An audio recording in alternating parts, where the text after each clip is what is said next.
Good evening, ladies and gentlemen, mothers, fathers, daughters, sons, brothers, and sisters. Welcome back to the AFVRC, the Armed Forces Virtual Racing Challenge, for rounds number 13 and 14. We head stateside for an incredible race here at Daytona at the road circuit in the, well, I was going to say in the dark. There's enough lighting there to illuminate the moon, but it is a very well-lit circuit, but it is in the dark, so that is going to affect track temperature and characteristics like that. You can see there 22 degrees is somewhat cold for track temperature.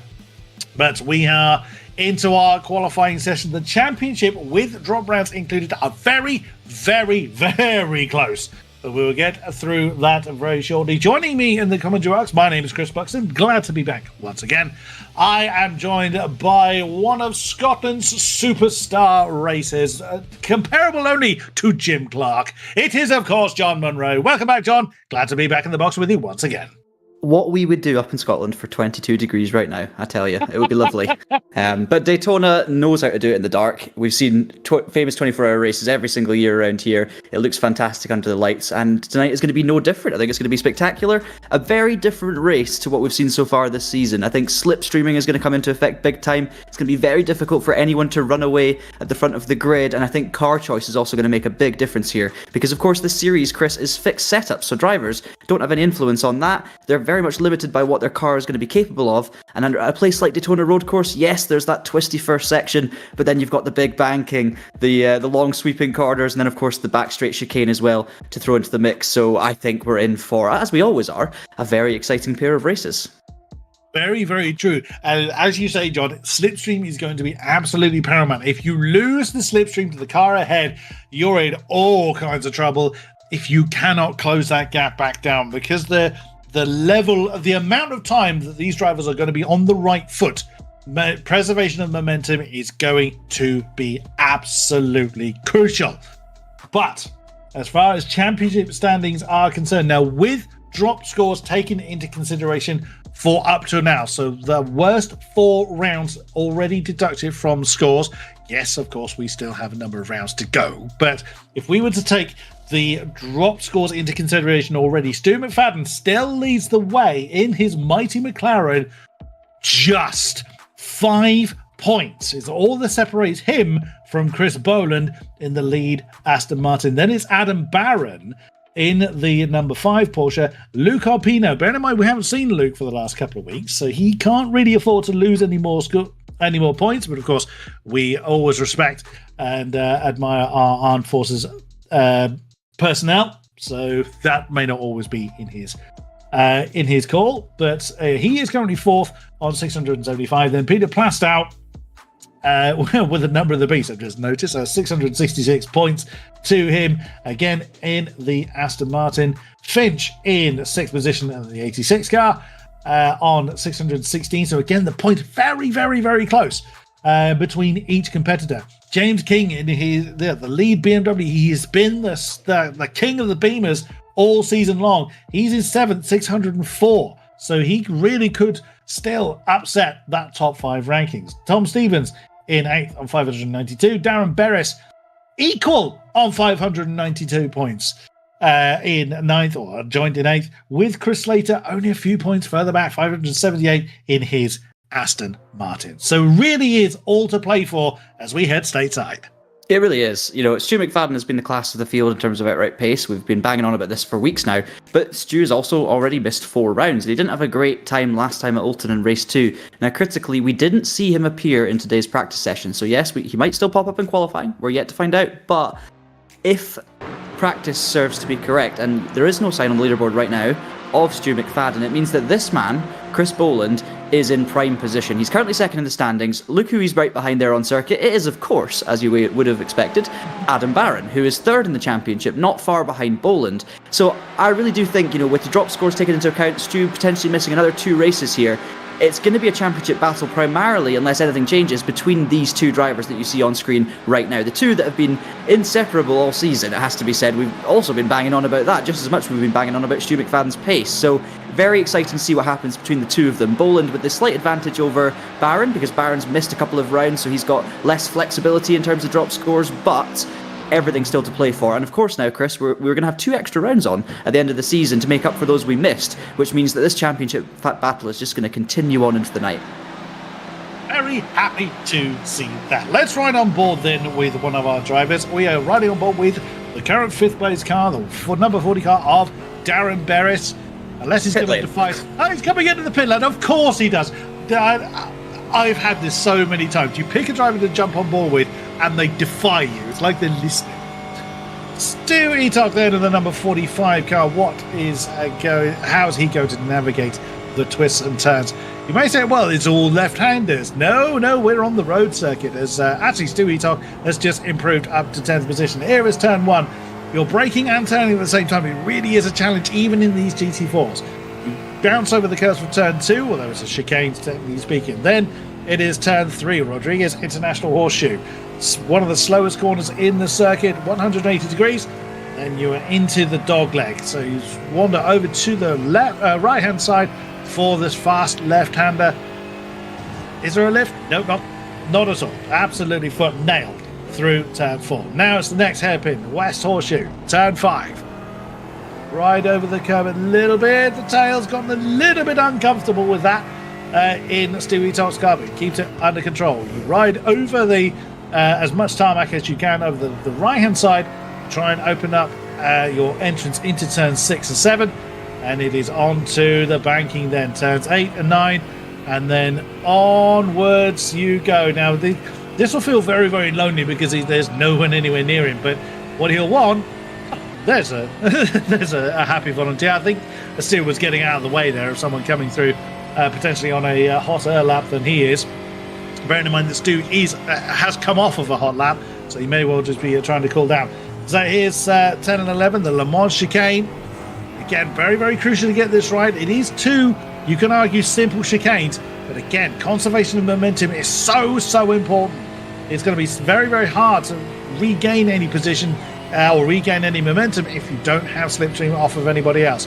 He's hugging that bottom line. He's staying very, very close to the bottom of the oval.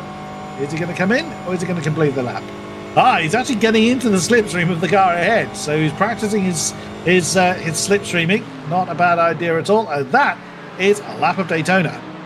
Yeah, it may seem simple on the face of it, but it's so not. I mean, this first corner we're looking at now, one of the trickiest trail braking sections in all of motorsport. Because you're coming off of a banking, you have that weight transfer. It's a little bit like the old Rockingham hairpin in that sense, but it's actually higher speed than you think. And one little mistake through there, if you brake just a tiny bit too late, if you don't quite get turned in, maybe you lock a front wheel, it is incredibly easy to miss your apex and end up ploughing out wide. We've seen many of the best drivers in the world do that in the real world and, of course, in sim racing, but it's going to be key to try and get the slipstream here. As you see now, Scott Eastwood heading out onto the back section. This is where, a slipstream is going to make all the difference, especially in this qualifying session. If you can get in behind a fast driver and just follow them, like Stu Etok was there with Luke Arpino, you're going to really, really pick up momentum through here. Dirty air, not so much of a problem in these GT4 cars, so the closer you can get to someone quick, the better, and just hope you don't catch them too soon. We're going to see how Scott attacks the Le Mans chicane, the bus stop, plenty of names for this one. We've seen many cars turn in, hit the curb the wrong way and fire off into the wall on the inside, but Eastwood is not going to do that. Beautifully composed,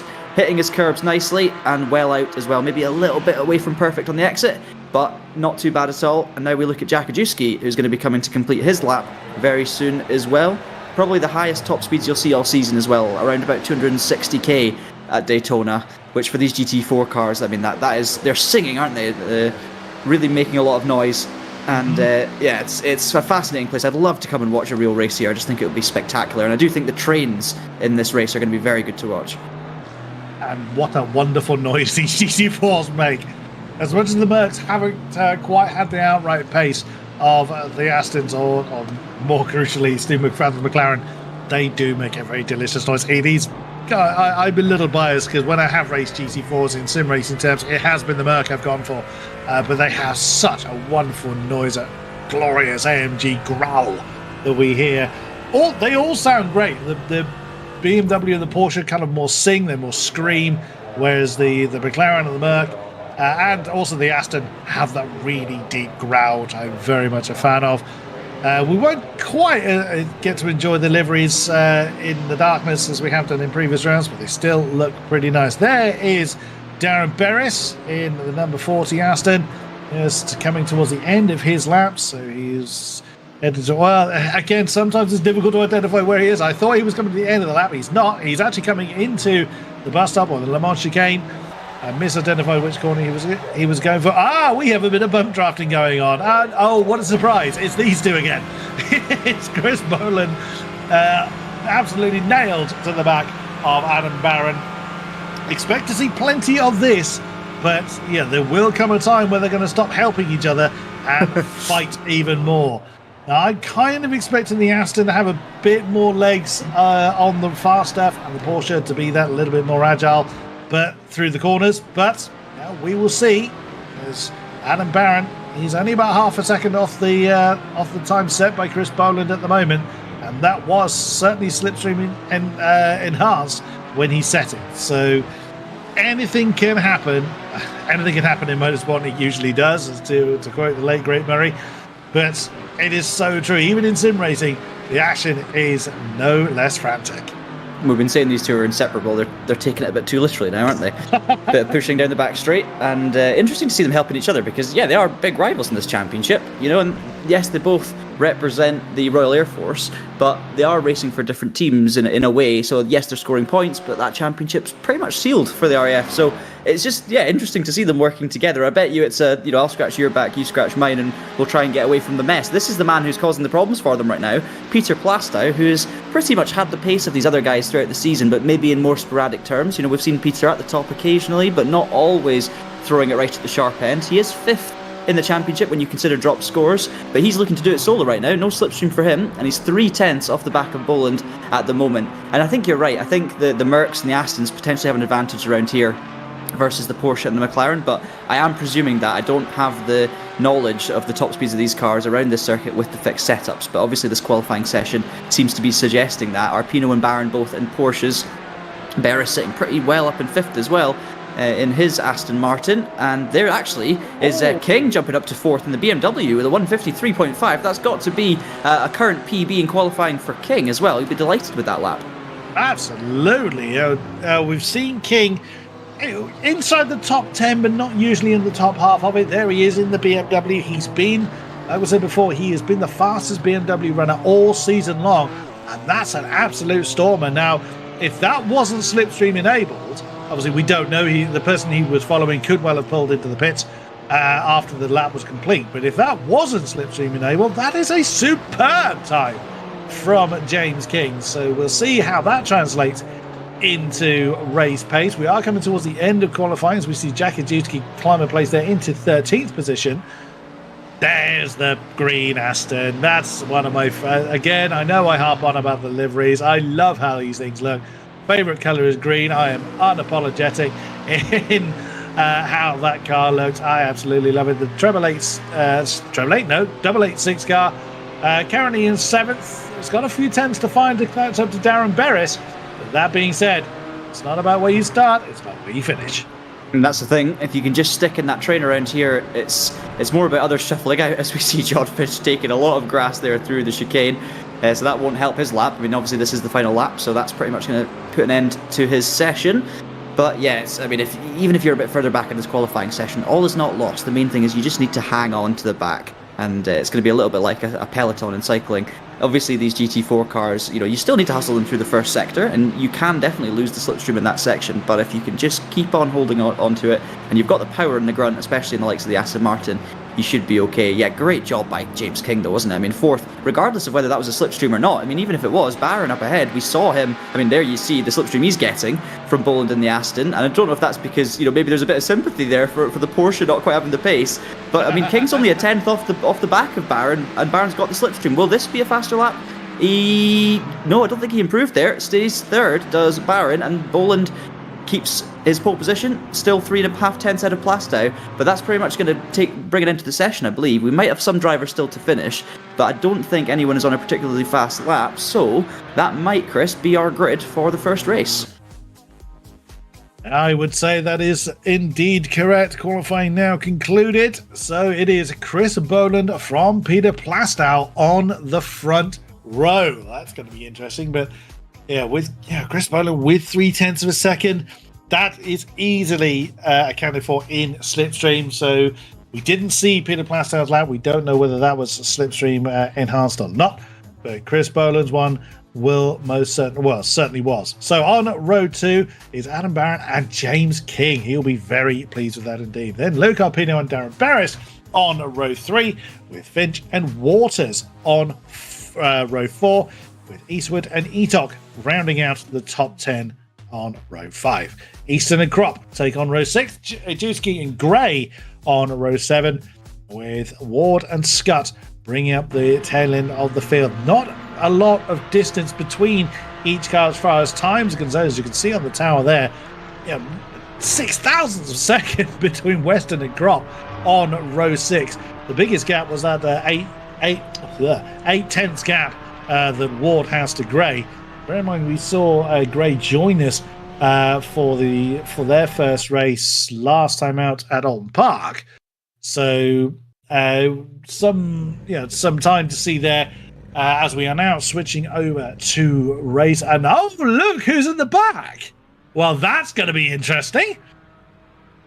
A Scotsman has appeared. A wild Scotsman has appeared just in time to potentially save his championship. Because we were speaking before we went on air, weren't we, Chris, about the way the point system works. Obviously, if you miss more than 4 races, if you score 0 on 5 or more events, because of the point system, I think it's pretty difficult to come back from that. You're going to need to gain 100 points over your rivals, and that is with them taking drop scores into account as well. So it's going to be super hard for Stu to win this championship if he misses any more rounds. But there's a chance maybe he's here. I mean, he's still not showing up on the grid yet, but I mean, neither is Barron or King. They're just joining the grid now. So we could potentially see McFadden on the grid. He'll be coming in cold with no qualifying, but it's going to be touch and go. He's still not appearing, and the lights are coming on, so I'm not quite sure.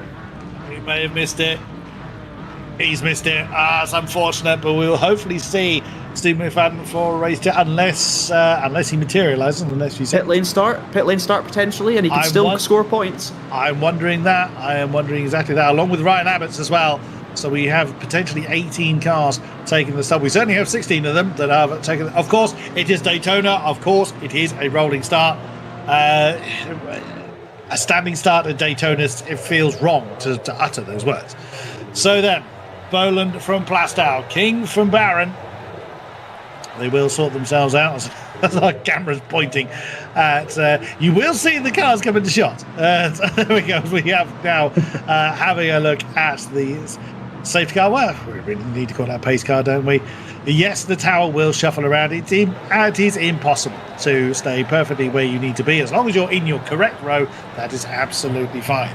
So, the Porsche will exit stage right very shortly, and it will be up to Chris Boland and Peter Plastow, the Aston Martins at the front, to set that early pace.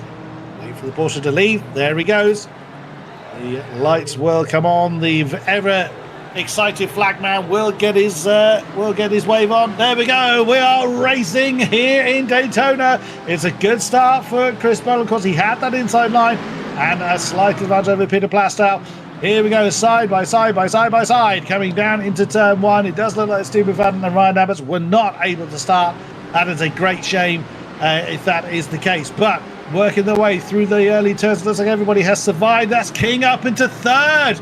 So the BMW up into podium contention already. Does the BMW have the grunt to challenge the Astons? That's really going to be something to bear in mind. But like you said earlier, John, it is all going to be down to slipstream. It's all going to be about conservation of momentum, see how well he's able to just keep those Astons in check. But again, if he's got pace that he can't use, he may get a little bit frustrated. Well, same with anybody really. If you're stuck behind someone that isn't keeping up with the car ahead, it may force your hand into making a decision. But it does look like, although Scott falling a tiny bit off the back of the field, there was a bit of a touch there between Adam Barron and James King. Porsche to BMW there. It's from the most of the field, so far so good. I've spoken to Sue Dejewski. I think he's had a spin just coming out of turn 7 onto the banking. That's a problem for the Mercedes. Sorry, John, you carry on. No, I mean, I'm thinking Baron will do best here to push King along, at least for the first few sections, while they're at this high-speed bit, because the BMW, for King to be so high up relative to the rest of the season, either he's pulled one out the bag in qualifying, or that BMW has good pace around here. And, I mean, he struggled a little bit through the chicane, it has to be said. That's opened the door for Baron, and it looks like Arpino's going to go through too, so that hard work for King just shows you one little mistake in the chicane when you're that high up the grid, and the talented competition around here will eat you up, and both Arpino and Baron have been right at the top of this championship throughout the season so far. We also saw Plastow right on the back of Boland at the front of the field as we briefly cut to daylight, but we're back to the racing, and you can see there King with his speed down the straight. I mean, look how quickly he's able to regain that momentum. He's now right on the back of the two Porsches. Baron goes defensive, so King's going to go around the outside, looks at the outside of Arpino. Arpino takes a dive to the inside, but they all manage to get through nice and safely in the end. Waters looking racy in the psychedelic Mercedes just behind them as well, and then there's a bit of a big gap back to Barris, Finch, Crop, Eatick, Gray, Ward and Weston. So things are settling down. It's the lead two, though, that seem to be working together. I mean, they're side by side, actually. I was going to say they're working together to pull away, but Plastow and Boland are side by side out in front, and is Boland just hanging on for the moment? Whether that was a mistake from Chris Boland or whether that was Peter Plastow wanted to have a go at being in the front, if anything, I would suspect it was the former rather than the latter. So this is what happened to Jackie Jewski. The Merc just got a little bit uncomfortable. We saw that during qualifying, didn't we, when we were riding on board, everybody managing to avoid impact with everybody else. Yeah, sadly the rears not liking that transition from turn 7, which is obviously into that flat section coming out of the infield onto the banking. That gap is falling between Adam Barron and Peter Plastow. He's just on the cusp of getting slipstream or any kind of noticeable slipstream, but that is a superb effort as well from Adam Waters in the lead Mercedes-Benz. So we haven't really seen an awful lot of the Mercedes, which has been a great shame because they're, like I said, lovely car, give a great growl. We haven't seen an awful lot of them. Now, Adam Waters right up there in 6th position. He's had a bit of a mixed season, at least fair to say. We haven't seen an awful lot of that green Merc. But there he is, well inside the top 10. Superb. Looking back from Chris Boland, and that is the effect of slipstream. You saw how quickly Peter Plastow was able to get, very literally, to use the American phrase, into his grill. So figuratively and literally, as King and Arpino are arguing, oh no, that's a mistake from Luke Arpino. Did he just bounce off the wall? He certainly lost some momentum and certainly lost 2 positions. That's Luke Arpino down to 6th. Yeah, I don't know what happened there. We'll have to see it again, but King seems to be lifting, or he's lost the position to Waters, so we'll see if we can find out what happened there, but it looked like he lost a lot of momentum just coming off the banking. This was a flat-out section, so it's unlikely to be a mistake, more to be contact with the wall or with another car. I think this might be us taking a quick look now. Actually, no, this is Weston earlier on, and we saw him taking some avoiding action earlier of Ajewski. This time he's taking avoiding action of the road, and he's finding his way off the circuit. So unfortunate for him. Weston drops now 5.4 seconds off the back, and it's going to be a lonely dark race for him. But yeah, a couple of things I noticed there on that lap. So Plastow obviously pushing Boland along. That makes complete sense. He wants the front two to break away from the slipstream, get away from Baron, who we know has good pace and race winning potential, and try and make it a 2-horse race. One thing I did notice though, despite Plastow pushing Boland along, Baron was actually, by the end of the straight, closing the gap, and that's despite not having, a slipstream, a car right in front of him. So it'd be interesting to see. Maybe the Porsche does have good high end, as King was making a mistake through the first corner, so he wasn't waiting for Arpino or anything like that. It was just a mistake, and through went Waters up into 4th position. So that just shows you once again another small mistake from King, another position lost, but he's still right there in the mix. But yeah, just keep an eye on the times here, because Baron, maybe he was just inside the slipstream, but right at the top end, he just seemed to begin crawling that gap back down again to the lead 2. And there's Colin Scott. It's just been passed by Jackie Jewski, the recovering white Mercedes there.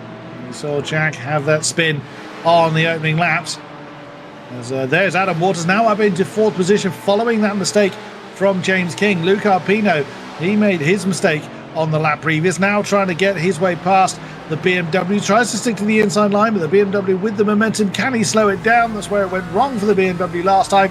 He manages to keep it on the straight and narrow, but gives racing room to his inside line, knowing that Luke Arpino was there. Mercedes versus BMW versus Porsche is a battle of the German marks coming through turn 3. missing an Audi to complete the set.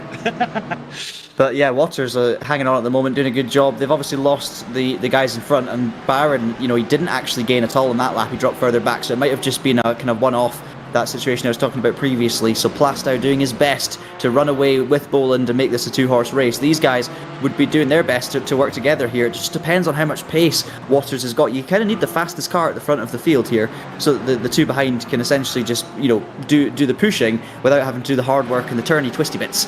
And Arpino probably feels like he's got more pace at the rest of the lap. He definitely looks the raciest of the three, and previous results would suggest that from Arpino. So I think he'll be keen to get through to the front, but it's not going to be easy. And we can see Waters and King have good pace here at Daytona. Just nice to see some new names up towards the sharp end of the field. And now we can see the slipstream effect taking place. King just closing in on Waters, but you don't want to be too close heading into this chicane because you can't see. And Waters taking a very, very deep, wide line in there. King blinking a little bit through the chicane, but actually it's Waters who's come out of there in the best position. Yeah, I have actually ploughed into the back of someone because I couldn't see where the braking zone was because I was that close to them. And yeah, that didn't go well for either of us. I was not a popular boy that day. But that slight blink there is actually of detriment to James King because he lost that tiny bit of momentum. And now Luke Arpino trying to capitalise on that. Again, the BMW just getting his horses galloping. He just closes back in on the Mercedes.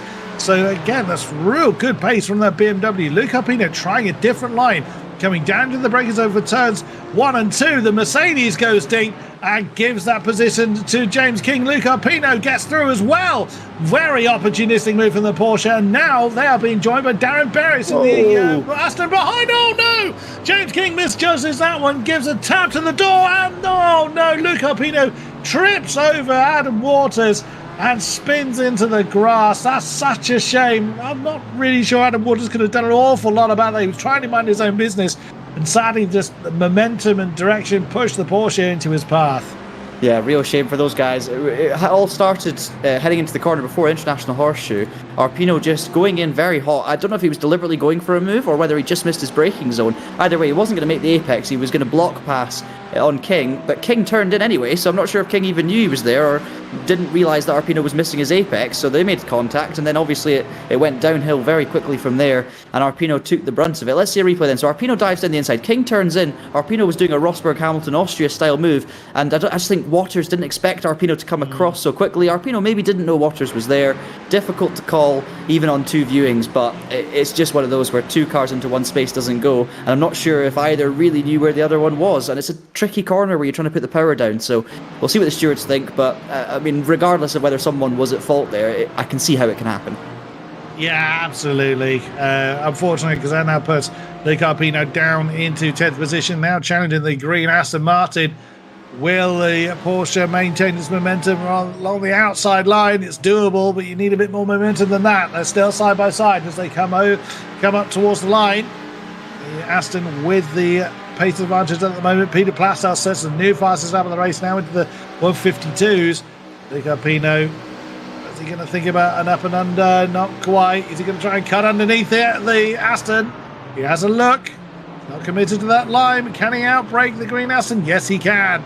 That's always where the Porsche's been strongest, but that's pushed him very deep into turn 1. And Finch comes through, reclaims the spot. So they are dancing for 10th position, 9th position at the moment.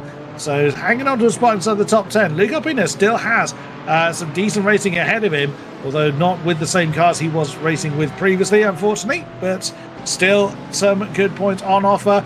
Back up to the top. Plastow still very big in the mirrors of Chris Boland. Again, they know how to race. They know the characteristics of this circuit. And they know what to expect from their fellow competitors. So they know that battle's going to carry on again. Arpino alongside Finch coming through to turn 6 and 7.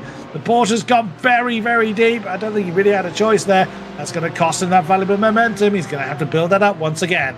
Yeah, you may think this is arbitrary for these guys, but actually with the reverse grid format, of course, somewhere between 6th and 12th finishing position will get reversed for the race 2 grid. So these could be crucial overtakes for Arpino.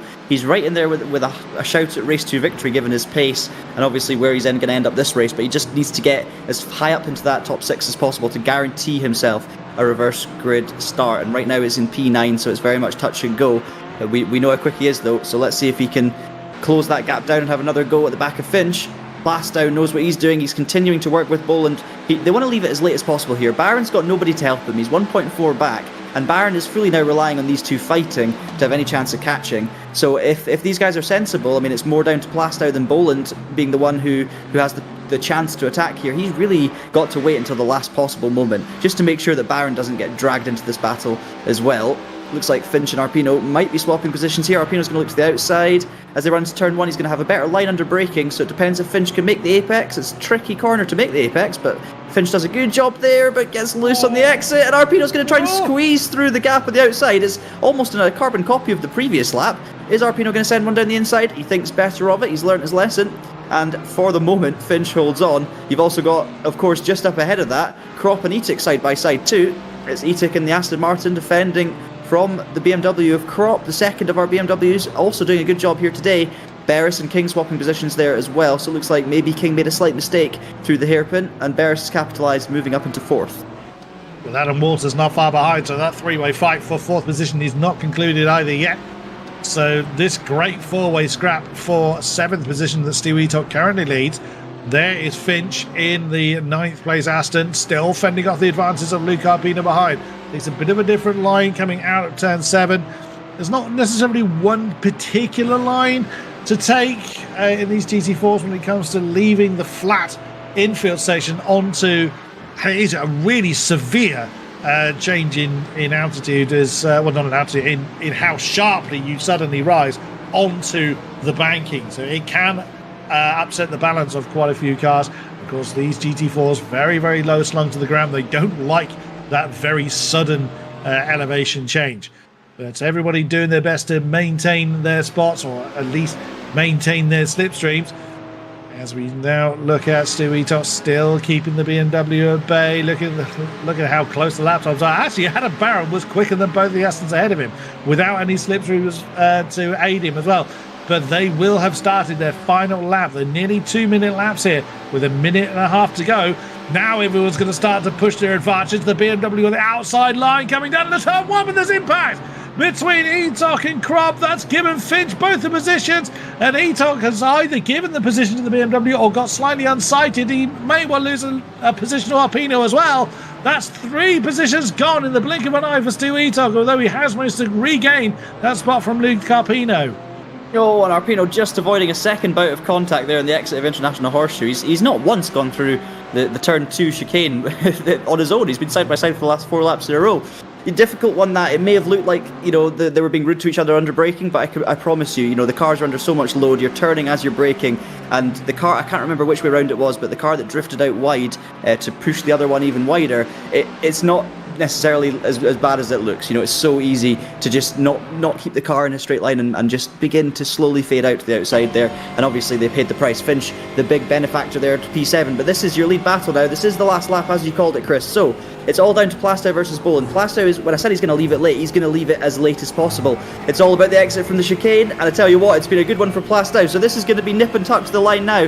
They're both in Aston Martins, it's fixed setup, so it's all about slipstream, and it's going to be about whether Plastow can get the slingshot here on Boland to win this race. It's going to be absolutely nip and tuck here. He's got the momentum, it's less than a 10th, it's getting close, but is it going to be enough? Side by side, Plastow was nosed ahead of Boland, but Boland's got the inside line. He's even on the apron, but it's by 0.02 of a second.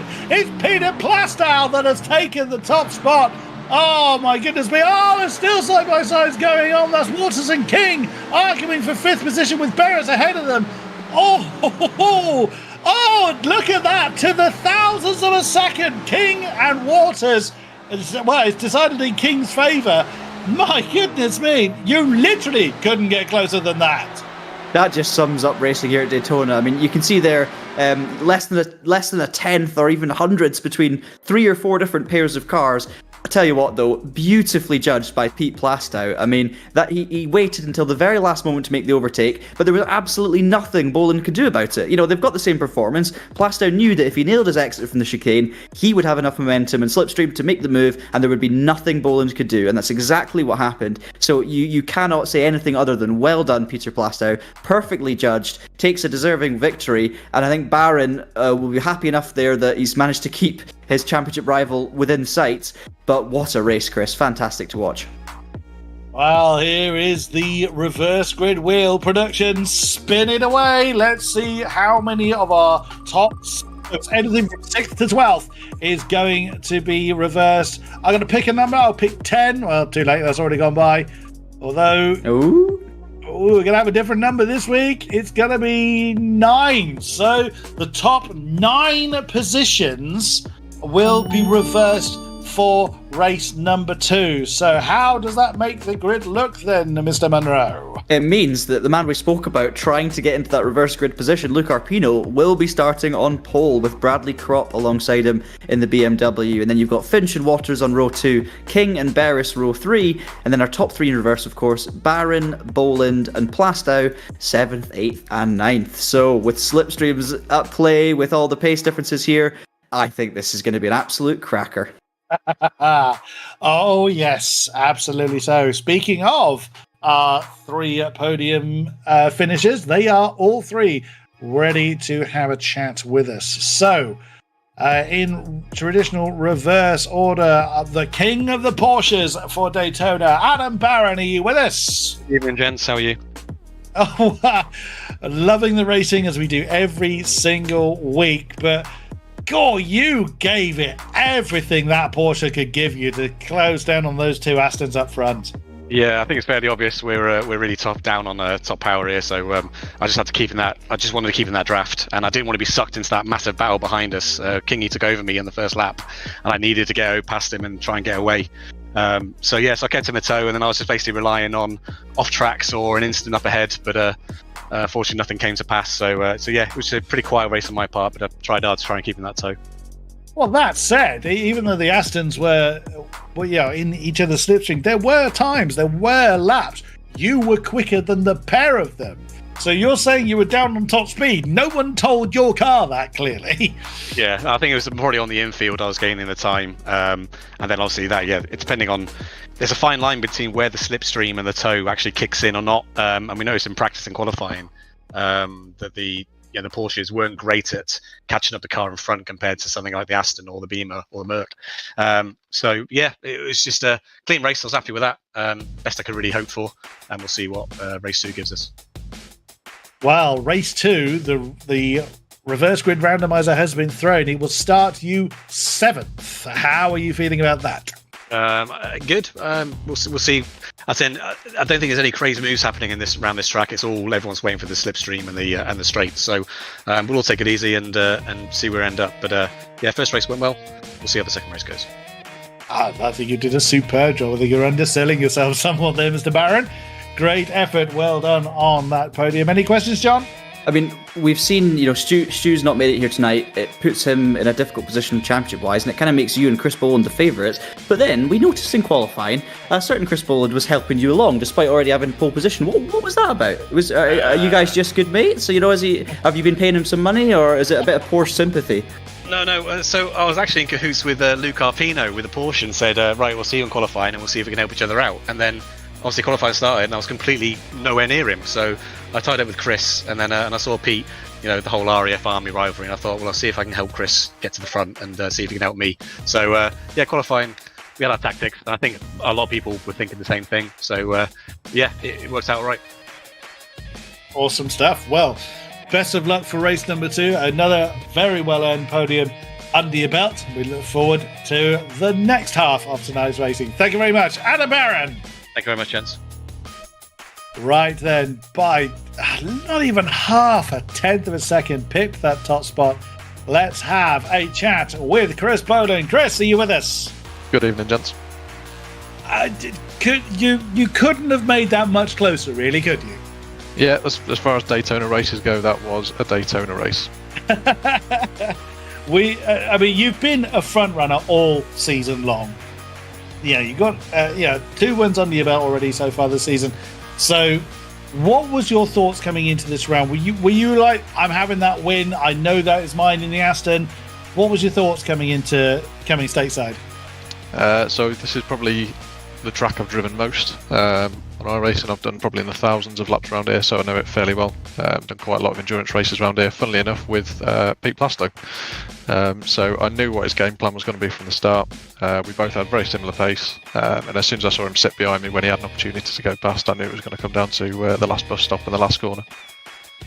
So you know how many blades of grass there are on the infield then, if you've done that many laps here. Yeah, you're not too far wrong. Oh, goodness me.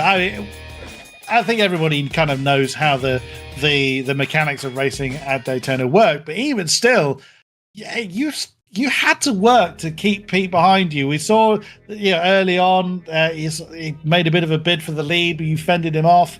I'm guessing more of the same. You're going to be starting from 8th this time around. Is there going to be an opportunity to work your way through the field? Yeah, I'd like to think so.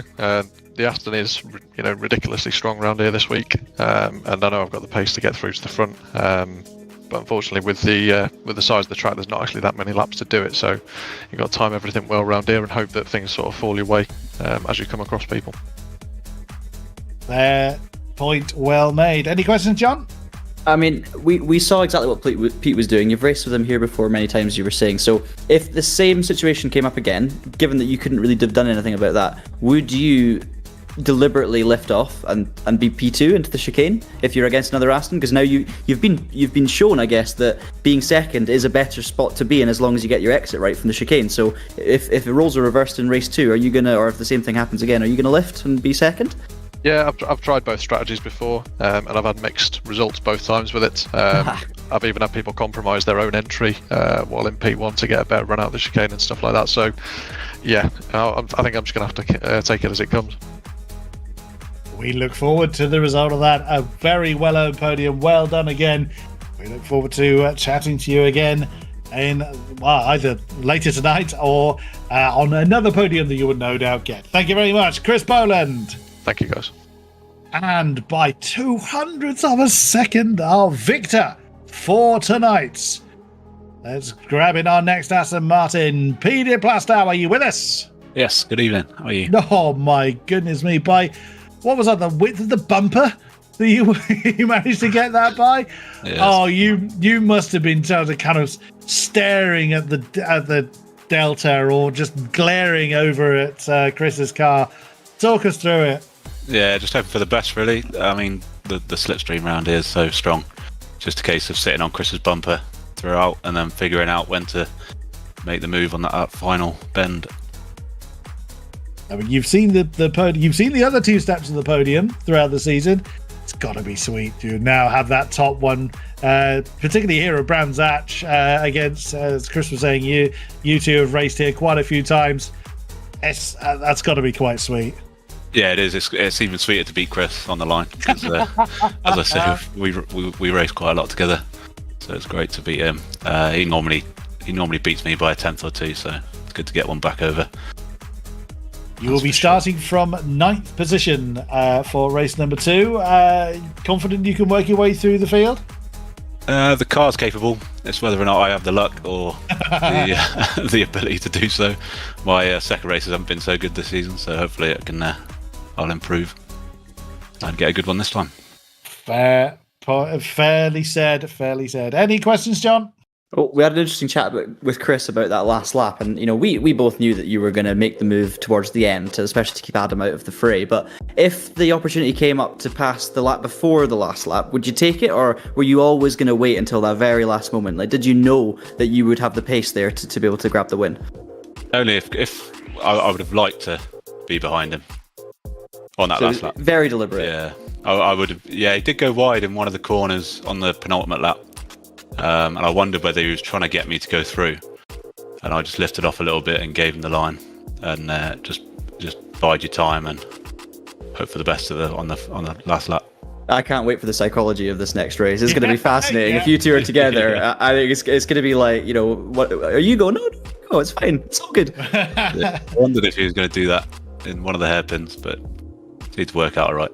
And I'm Imagine, thrilled. can imagine, no, I insist. No, please, after you. No, I must insist that you go first. We very much look forward to racing. We always look forward to the racing every Tuesday night, but this we think is going to be absolutely brilliant. Well done on your first win of the season. Thank you very much, P. Plastow. Thank you. So then, reverse grid for race number 2, like we said, top 9 positions being reversed for race number 2. So, John, do you want to talk us through the grid?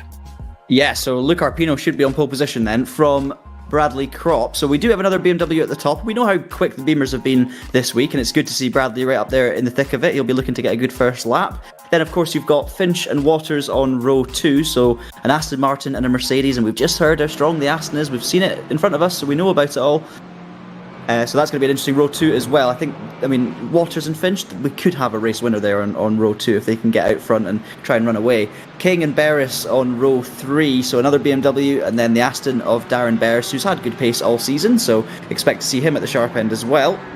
And then it's going to be Barron and Boland, the two inseparables, on row 4. Probably the class of the field when Stu's not there. Pete Plastow obviously right there on pace. He did say himself he was maybe missing a tenth or so from his rival Boland in that race. And in general, really, I think Plastow's saying he's normally just a tiny bit off the back of Boland, but that's where the slipstream at Daytona could make all the difference. And it shows you don't need to be the fastest car to win. You need to be the smartest and stay out of trouble. And that's what this race is going to be all about. Because Plastow coming from 9th, I wouldn't count him out for a win here. I mean, it's the sort of race where anything can happen. You've just got to not get slowed down and caught up by other people's mistakes. I think that's key, because we saw what happened when Barron got held up by King. He just basically lost the slipstream of the front two, and that was that. So stay out of trouble, keep your nose clean, keep the pace up, and work your way slowly to the front. One thing I do know, I would not want to be the cameraman on this camera. No. Well... we wouldn't be a problem if it was me or you heading towards the corner, because we'd be nowhere near the apex. But with this field, I'm not sure. Yeah, I've no argument there on my side.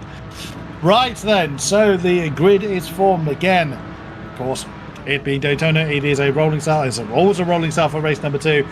We don't actually think we have a choice. It is Daytona, therefore it's a rolling start anyway. Luke Arpino and Bradley Kropp will be leading the field away behind the safety car. I did wonder whether Stu McFadden and Ryan Abbott were going to join us for race number 2. Sadly, not been the case.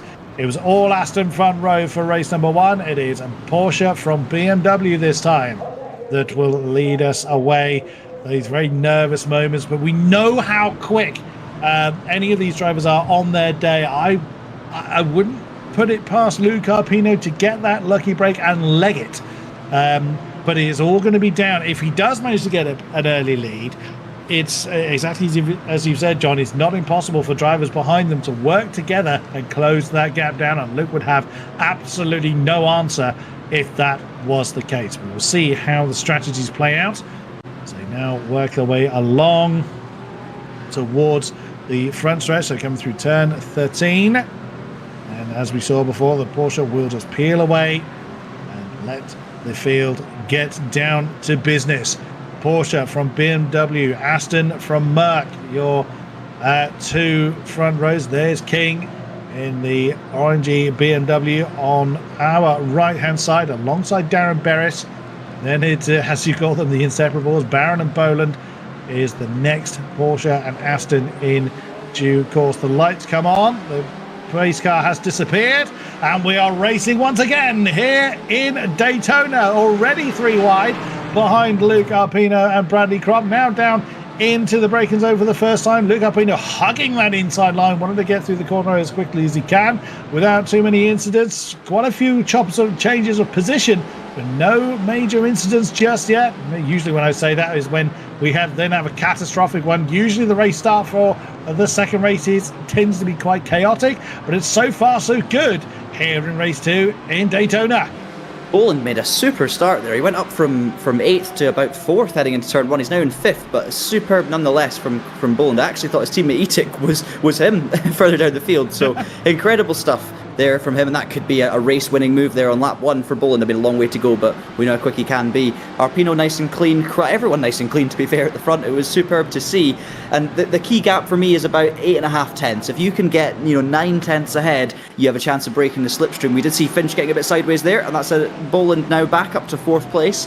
Heading into the chicane, and he's going to have a slipstream from the Merc ahead. None of the gaps at this stage above 9 tenths, but you can see Arpino's trying his best. He's now just under 8 tenths ahead, but look, there's Waters just closing that gap, and that's what I'm talking about. If Arpino can break the natural DRS, we'll call it, then he's going to have a good chance here. It's all about what the guys behind are going to do, because now you can see Waters instantly closes that gap by about 3 tenths, and he's going to have another stretch just after the exit of the chicane. Yeah, absolutely true. So the Porsche having that advantage in the twisty bits. There aren't very many of them here in Daytona, but there are just about enough for the Porsche to still hold on to a chance or an opportunity to take top honours. That gap up front now less than half a second. As we look a little bit further back, Adam Barron with James King in tow. The BMW getting right under the rear wing of the Porsche. No movement there, as that's Boland having a look on the outside line of Bradley Crobb using the slipstream for the Mercedes, but gets boxed a little bit, goes a bit too deep. Going through turn 1, he's lost that momentum. Oh no, that's Finch! Finch facing the wrong way, and that's Darren Burris. Is that... It's Etic. It's Stu Etic. That's yep. fun. Oh, goodness me. Oh no, contact again! That was Waters and Crobb that came together coming through turn 3. I spoke too soon, didn't I?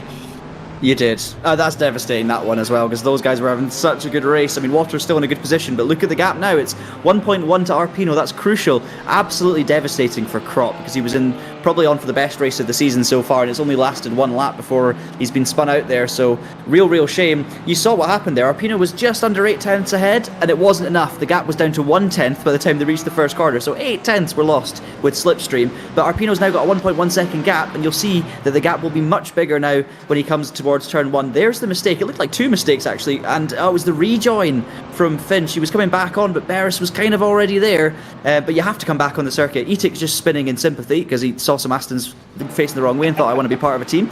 But yeah, just real shame. Now you can see the gap coming down with Waters to Arpino now. That's because the BMW has the power, but Arpino's still a second clear. What's happened to Waters? Barron's gone through, and that's under braking into the chicane. So obviously Barron in the slipstream in his Porsche gets himself up to the lead, and now Arpino should be stressed because we know how much speed Barron has on his own, and he's got Boland not far behind as well. So I think Arpino's heart rate will have just raised that little bit looking at his relative timer.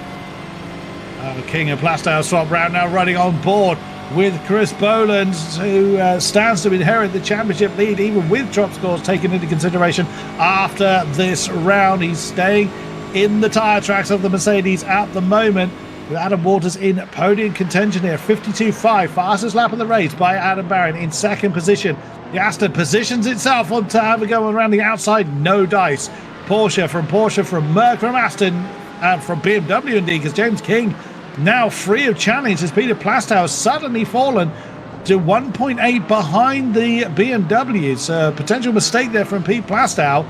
Yeah, we'll see if he's able to claw that in, but that second gap that Luke Arpino enjoyed utterly decimated as Adam Barron now very much in the tyre tracks of the Porsche. Big move there from Chris Boland. He knew he needed to get it done, didn't want to let the Porsches run away into the distance, and that is third to the Aston. It's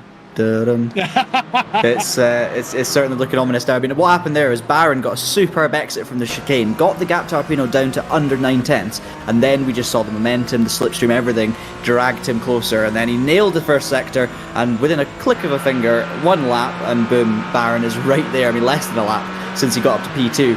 Incredible stuff. But Boland's right there with him. Waters is right there with them as well. And now he's going to have the slipstream, so he doesn't have to worry about the pace advantage of the other two. This is getting spicy. I don't think we'll see Arpino lead this one from start to finish with any ease. Let's put it that way. We've seen him do a great job this season. He's had a phenomenal season, but it's going to be his toughest challenge yet, trying to keep these two behind. Sorry, keep these 3 behind. Because look at Waters. He's right there as well. Take a deep breath, everyone. Goodness me, Barron does not want to be letting the lap count go. Oh, he's trying to push Arpino along, which, is fine if you know how to get the slipstreaming done. If you know how to do the bump drafting, that's fine. But it can still all go wrong. It's not giving them any distance to Boland, though, as he is closing into almost within a tenth off the back of Baron. He has closed well within a tenth. I'm not sure he was intending to make a move there. I just think that was the overspeed the Aston had. Has that given an opportunity to Waters? Not quite. The door just about closed in his face with Baron. He is all over the back of the Porsche. There's a nudge there between Boland and Baron. Oh, goodness me. If your surname begins with a B, you need to be here. Oh, wow. I wondered if that was going to be trouble for Adam Baron, but he manages to keep the car pointing in the right direction. No harm, no foul. But this group of four lead Peter Plaster, what is now Peter Plaster, by nearly 3 seconds. So can they continue to break away? If they're going to continue fighting like this, absolutely not. Peter Plaster will have an opportunity to close in if these four keep fighting like this. Well, I say four. Adam Waters is basically, he's got the greatest seat in the house. He's waiting for things to go wrong. And Adam Baron is really, really pushing hard on Luke Arpino at the moment. Yeah, Boland showing his Formula 1 driver, Aston Martin teammate, how to use the brakes into a hairpin and not take someone out completely.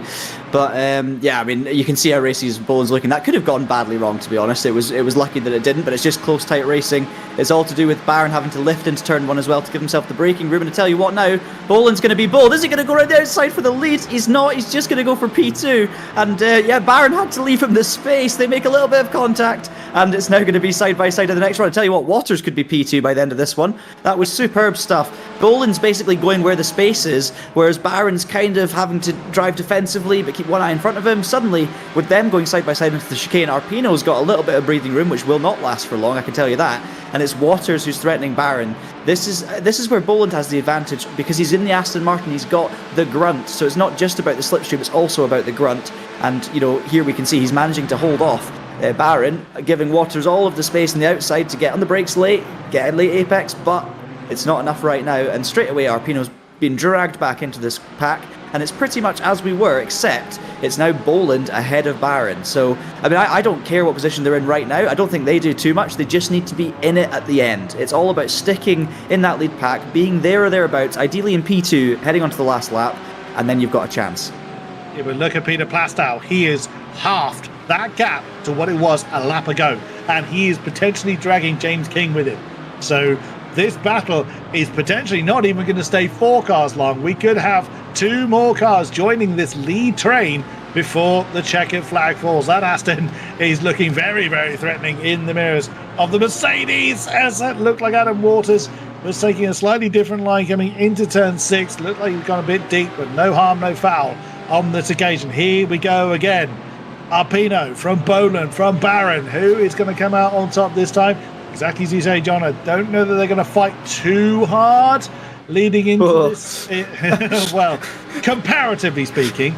But then Boland has been on an absolute charge. Obviously starting in 8th position. Well, okay, never mind. I've got that completely wrong. He's just absolutely cannon past Luke Arpino for the race lead. Is he confident enough to be able to break away?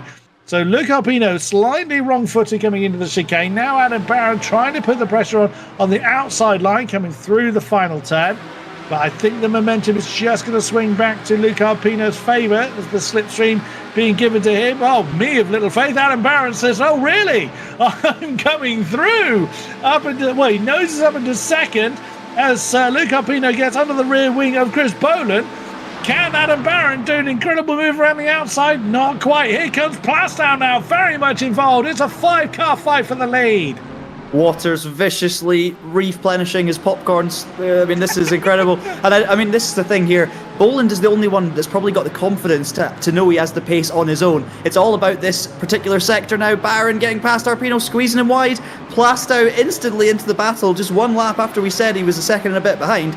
He's now in 3rd place, and he's going to have the pace in the Aston as well. This is Boland's chance. He knew that if he got past Arpino, and then Arpino was to hold up Baron just enough to break that slipstream, Boland will be home and dry, figuratively, obviously, not literally, because there's a long way to go still. But assuming there's no more mistakes, he's in a good spot. Now it's all about Plastow and Baron. I think Plastow will push Baron along because he knows Baron's got the speed in the corners. It's just the Porsche doesn't have the legs on the straight. So why don't you just give it the legs yourself? Give him a push, keep him in pace with Boland, and let him do the hard work through the corners. That's what I would be doing if I was Peter Plastow, but I'm not. So let's wait and see. There's not that long to go, 4 minutes. So they're going to have to think of something and think of it quick. If they fight too hard, Boland's gone.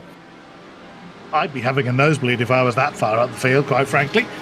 Now, is that a defensive posture from Adam Barron? Or it was a bit, as he was trying to cover that inside line coming down into the bus stop chicane. I'm not sure he particularly needed to. Peter Plastow wasn't too interested in maintaining the slipstream. Now, they will want to close that gap down. It is starting to creep down. You can see on the tower that gap coming down to about half a second. Barron trying to stay in the tyre tracks of the lead Aston Martin. Chris Boland. The last thing Chris Boland wants to see is that dark red nose of the Aston Martin right behind him again, as he had all in race 1. Is that going to be an opportunity, though, for Pete Plastow? Has he managed to get the momentum over Adam Barron? Oh, Adam Barron just closing the door on Luca Alpino, and I mean only just. And then suddenly in a position to try and attack Chris Boland, who hasn't done turn 1 too well. Just and only just. Everyone slamming the doors to keep each other at bay as Waters and Alpino now argue behind them, and Barron has managed to sneak through, or has he? No, not quite. The Porsche and the Aston side by side. Peter Plastow is loving this. He's given him a great opportunity to try and get involved. The Porsche still on the inside. No, not quite. As Barron has managed to just about hold on to second, but now Plastow outside line. No, he's fought back into third position. It is going to be like this until the flag, ladies and gentlemen. Do not look away. This is not done by any stretch. This is what it's all about here. This is fantastic, and we don't know who's going to win this race. You know, Plastow probably the underdog of the three, but he's got the car underneath him. He's won race 1 and he's got the double slipstream, so he's the one who's in the box seat, you could argue. Boland obviously likes being out front, but it just means he doesn't get the slipstream. And then Barron seems to be like a bad smell you can't shake. You can't get rid of him. He's right there, and you can see that in the slipstream that Porsche does have the legs. He's also very good on the exit of the chicane, and that is crucial. He's also good into turn 1 under braking, so he's basically good everywhere but the fast bits. So it's certainly not over, and I tell you what, any one of these three can win. Now it looks like Barron's dumping to the inside on Boland, and he's going to take the lead, so Boland's going to let them go. I wonder if Boland potentially cut the corner, maybe has a slowdown penalty out of the chicane, or he's playing the sensible card. I'm going to drop down to third, and I'm going to be the one eating the popcorn and let you two fight it out. So, I mean, it's anyone's guess. Plastow now takes the lead, so it's 2 lead changes within the space of, well, 1 corner, and it goes again. Boland's slowing, and now Arpino's going to go down the inside. It must be a slowdown, surely, for him to drop back that far. And he's now going to go deep into turn 1 as well. That's going to potentially take Boland out of the fight. It might make it a 2-way fight, but let's not speak too soon. That got a little bit close between Waters and Arpino. That was very, very close indeed. Yeah, I'm not sure what happened there. It could have been that Chris Boland was given a slowdown warning, but that has dropped him too far back. So is this going to... I confess I didn't get a chance to look at what the clock was when they came over the line to know whether they're going to beat it this time around, but Peter Plastow now on the defensive. He will want the checker flag to greet him next time around. Chris Boland is going to have to work very, very hard to get back into slipstream range. He's out of it at the moment, and he's got his rearview mirrors full of Mercedes. So it's potentially looking like the same podium 3 from race 1, but in a slightly different order. Will Peter Plastow make it the double? Well, we're about to find out. It was an Aston 1-2 last time. That's Adam Barron will want that top spot. Can he do it though? Will the Aston be able to fend off the Porsche? It's going to be close as to whether they're going to beat the flag, you know. I think it's going to be okay, but you're right, it is going to be close. I think, when I say okay, I mean I think this is going to be the last lap. Is Barron going to send one into the chicane? He's not. So Barron is going to be banking on a good exit, but he's got in too deep, and that's going to give Plastow the run, and that's going to be it, I think. 10 seconds to go. Barron was just too aggressive on the way into the chicane. He's blown his opportunity. I tell you what, Boland could be a threat now for P2, but Plastow is going to romp away, and I tell you what, he's going to go from no victories all season to a double victory here at Daytona. Incredible stuff. Watch the battle for P2, but I mean, superb from Plastow. Led from the second, taking the win from second, and now he's led from the front, and he's getting it done. Absolutely true. And again, we see on the apron for Chris Boland, it didn't quite yield in the victory, but a double win for Peter Plaster. Adam Barron takes the second spot. Boland third. Adam Waters up into fourth. Great stuff there. Alpino fifth. James King is sixth. Jackie Jewski well inside the top 10 there in seventh place. Darren Bear is eighth. Finch in ninth, with Weston rounding out the top 10. Crop 11. Ward 12. Scott 13. Gray 14. Eastwood 15. And Etek will be the last of our finishers. There is Colin Scott chasing home the Porsche ahead. But wow, as I say pretty much every single week, what a race.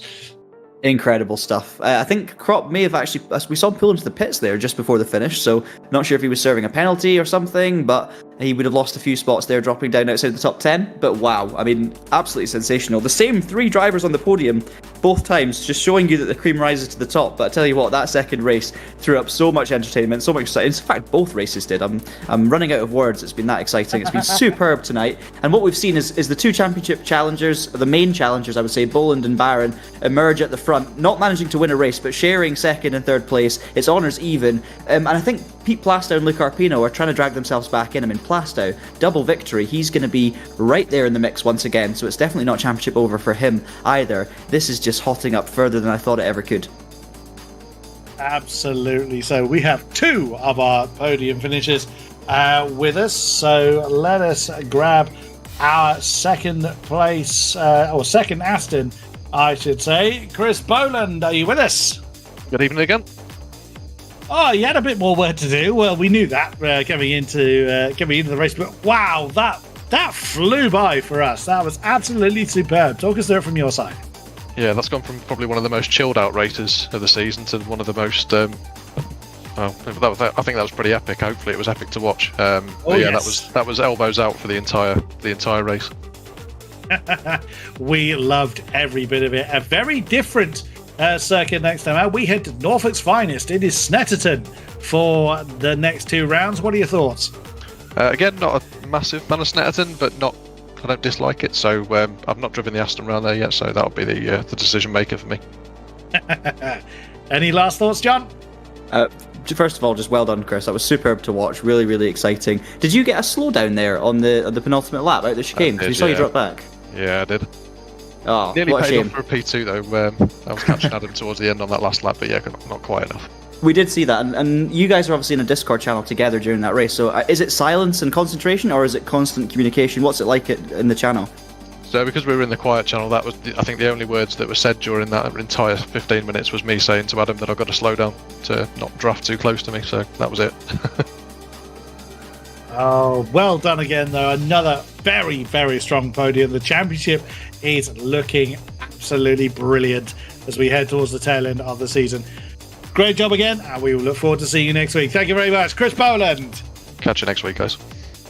That you certainly shall, sir. Right, let us grab in the King Porsche once again. Adam Barron, are you with us? Oh yeah, still smiling after that one. I bet you Same are. here.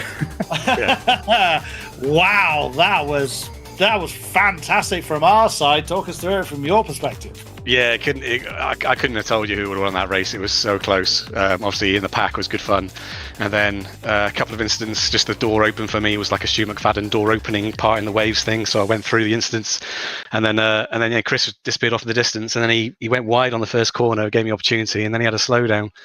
And then Pete, I was wondering when Pete was going to make the move, whether he was going to wait until the last lap or if he was going to do it earlier, and he did it earlier, which kind of makes sense because the speed difference between him and me in the tow, I wouldn't be able to replicate that on the last lap. So I tried my best to get off him. I tried to put him off into the last chicane, but I compromised my own line, which then put me back into Chris. So yeah, it was just it was smiling all the way. It was concentration, but yeah, really enjoyed that one. We head to Snetterton next time out. What are your thoughts towards Norfolk's finest?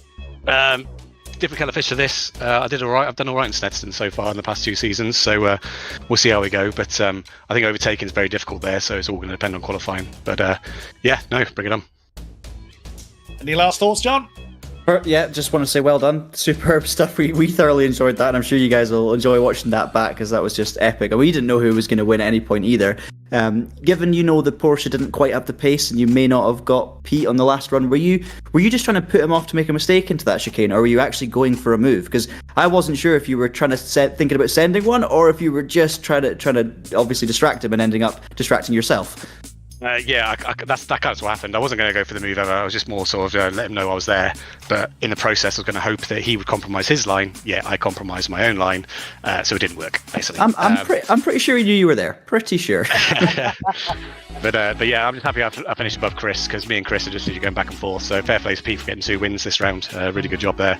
But I just wanted to finish ahead of Chris to try and keep it tight in the points. Well, we look forward to the Barron and Boland dancing carrying on when we head to Norfolk next time out. Brilliant stuff. Well done, Adam Barron. Thank you, gents. See you later. And from no victories all season to a double this time around, Peter Plastow, are you with us? Yes, I am, yeah. I can feel the grin from here, sir. Well done. Again, talk us through it from your side. Well, I received a slowdown. My start wasn't too bad. I saw Chris disappear a little bit, and I was like, well, that's not too bad. I can get him back on the straight. And then I received a slowdown, and that dropped me out of the front group, which I was a little bit worried about. It's just a case of getting my head down, try to close them up while they're still fighting. And then I managed to dispatch 2 of them pretty quickly. Pretty much as soon as I joined the group, and then hang on to it. And then Chris got a slowdown, unfortunately. So, unfortunately for him, good for me. And then it just left me and Adam to battle out for the win. That was amazing stuff. Thoroughly enjoyed that. Snetterton next time out. Do you think it's going to be another strong result? Hopefully a strong one. I imagine top 5. I probably wouldn't hedge my bets on winning that one. Chris is normally better around that kind of track. I think I've got lucky a bit this week with the draft. The aid of the draft, if you like, and the strength of the Aston Martin's been incredible. Well, you've capitalised on your advantage then by taking home all of the top honours. Any last thoughts, John? I'll just say the same as I said to Adam and Chris, but that was just superb action, and a special well done to you, Pete, for a double win. So it's one thing taking a win for the first time in the season, but then to get 2 in one night from 9th on the grid with a slowdown from all that, it was just epic. So yeah, well done on your strategy. And in terms of the championship, obviously with drop scores taken into account, you're sitting in a pretty good position. You're around about 4th or 5th with Stu not here. It's definitely 4th, maybe even ahead of Luke now. Are you looking at the championship at all? Do you have any aspirations to try and break onto that podium, or maybe even push Barron and Boland?